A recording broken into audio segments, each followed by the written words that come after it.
Hello, United fan viewers. Welcome back to my channel, United Viewers Fan Channel. A while since our last video. I do apologize for that. I thank you for your patience and for your understanding. I've just been going through a rough patch. So since our last stream, a lot has happened. Manchester United have turned around. Ruben Amorim has been sacked. Kobe Mainoo is back again. Michael Carrick has been appointed and the team seems to be performing well, having completed a 4 win and 1 draw in that time period. I do understand that there has been some amazing games against Man City, against Liverpool, against Arsenal, and against Tottenham. Of course, there's West Ham in there as well, but we were unlucky in that match in terms of our attempted shots compared to our output. I will be going through all of this with you later on in the video, but first I would like to thank you for clicking onto the channel. Please make sure you like the video, please make sure you subscribe and make sure that you are supporting us as a community. We are a new channel, we are still growing.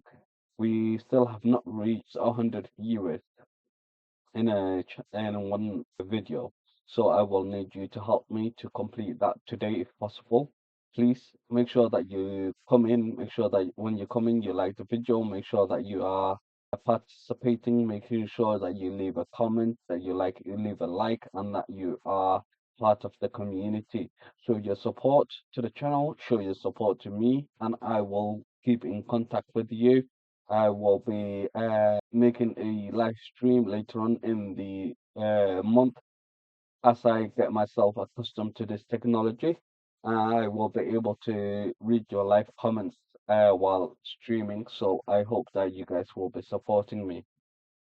Now, since our last video, we had many games in between then and now. So the FA Cup, we went out of the FA Cup, but then we managed to beat Manchester City 2-0. We were extremely lucky that it wasn't 6 or 7-0. We had 3 goals disallowed due to being offside. Extremely upset with the Mason Mount offside decision. It was quite ridiculous in my opinion. And then we went to Arsenal and beat them as well. We've managed to win at Fulham. We've managed to win at Tottenham. And yesterday we drew with West Ham. Now, in terms of our team schedule, our next game will be on the 23rd of February. That's a Monday at 8 p.m. And then after that, it'll be Crystal Palace on 1st of March. In that time period, I do hope that we do get a friendlies match if possible. Uh, if uh, if it's not an issue of where there's going to be international matches, which I'm thinking is between the 15th of March and 20th of March and the 11th of April was when the international matches usually come in. So in between now and our next match, I'm hoping for either games being streamed on the Manchester United channel or I'm hoping for international friendlies. So we will be looking forward to either one of those if they happen, but it's not yet been confirmed.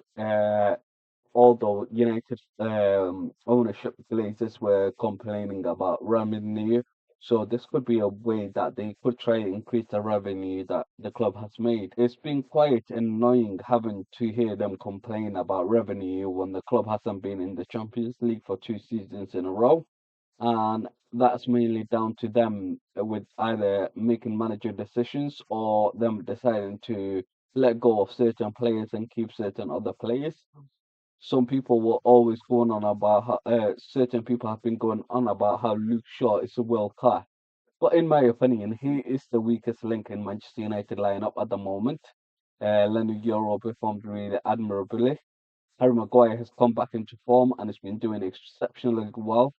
Every game Casemiro has contributed. Kobe Mainoo is back and performing again. We were extremely unlucky with the offside goal of Casemiro with the Maino assist. I think he played really well, both of them, whether it's Maino or Casemiro. Um, at the last time we made a video, we were quite upset with Casemiro and we were wanting him to go either in January or in the summer, and we were looking towards who to buy.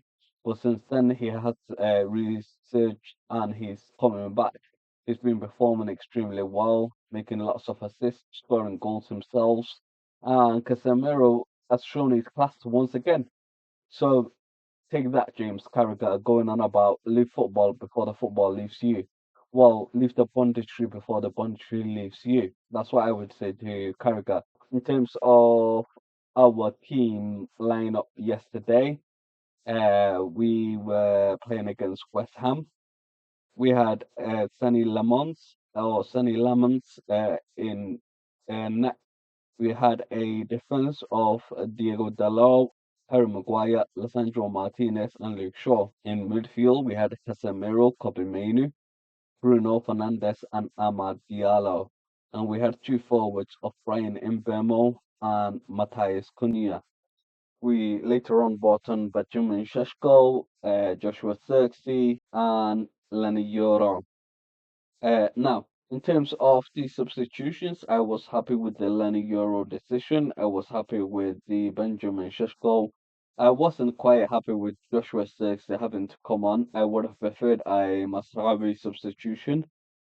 In my opinion, it would have made more crossing opportunities for Benjamin Sheshko in the final third compared to bringing on Xerxes, even though he missed that header, which was really close. And I do commend Michael Carrick for keeping the team going together, keeping the team happy.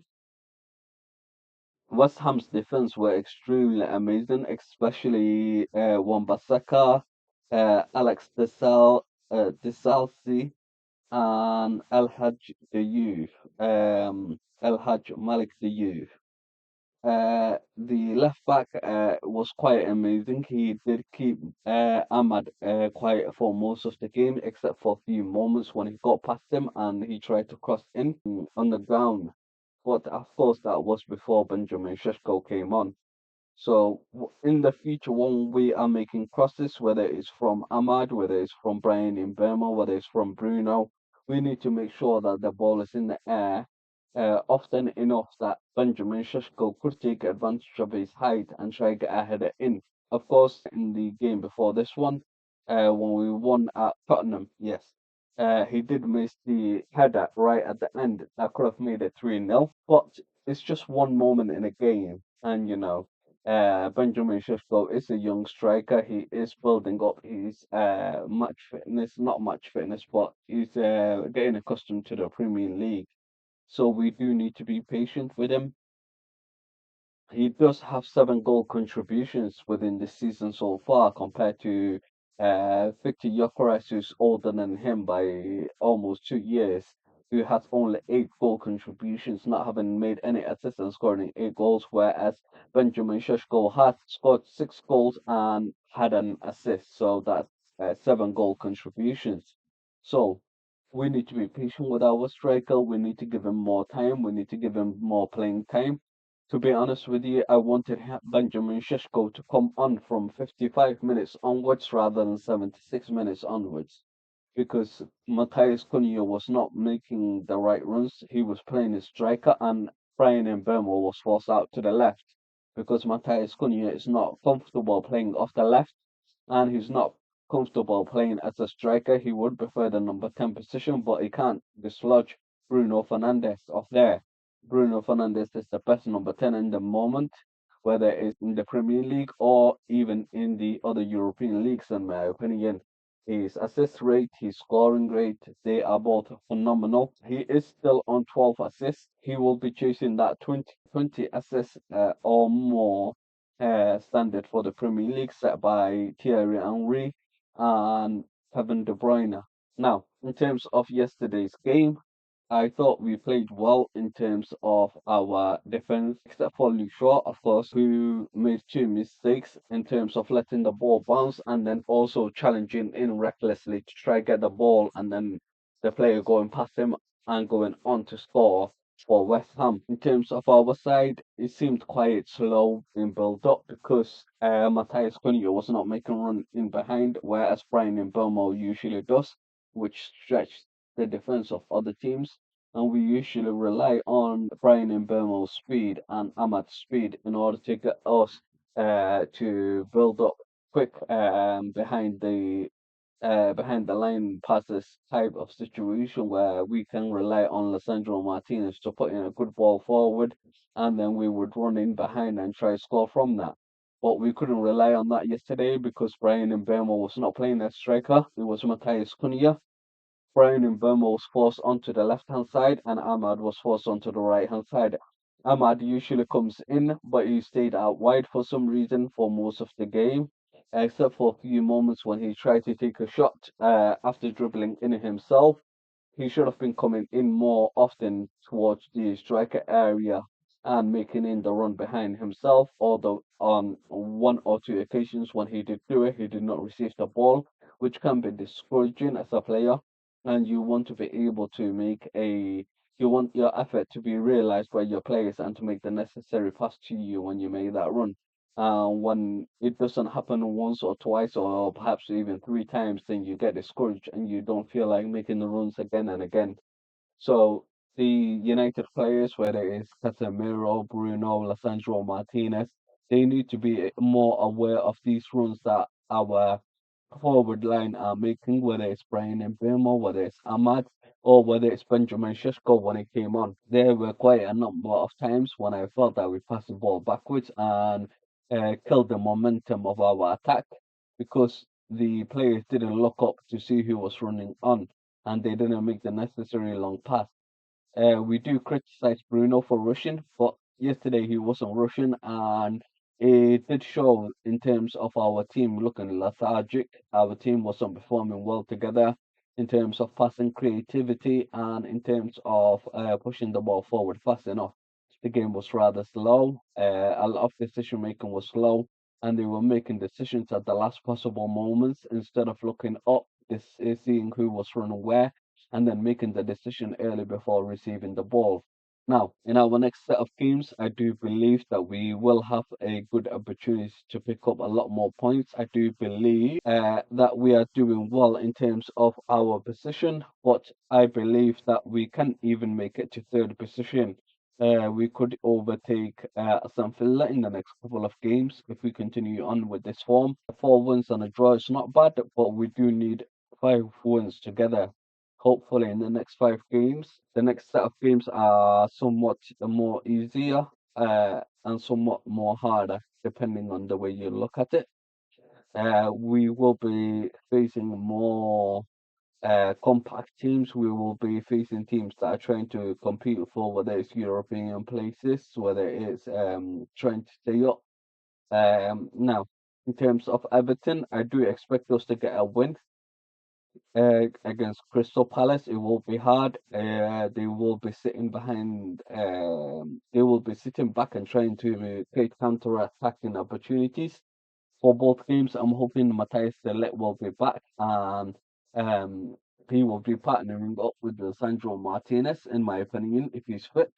And if not, we can still rely on Harry Maguire to get the ball up in terms of long balls and also be impactful in terms of headering and trying to score a goal for us.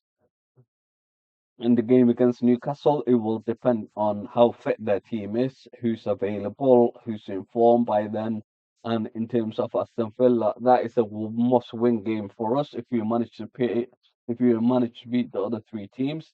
Um, against Bournemouth, they have been performing well at the moment, but uh, with Semenyo gone and with them not being quite high up in the table, I do expect us to take that chance. And against Leeds, of course, they are our former arch rivals, so I do expect us to beat them. Let's see where Bournemouth is, number 9.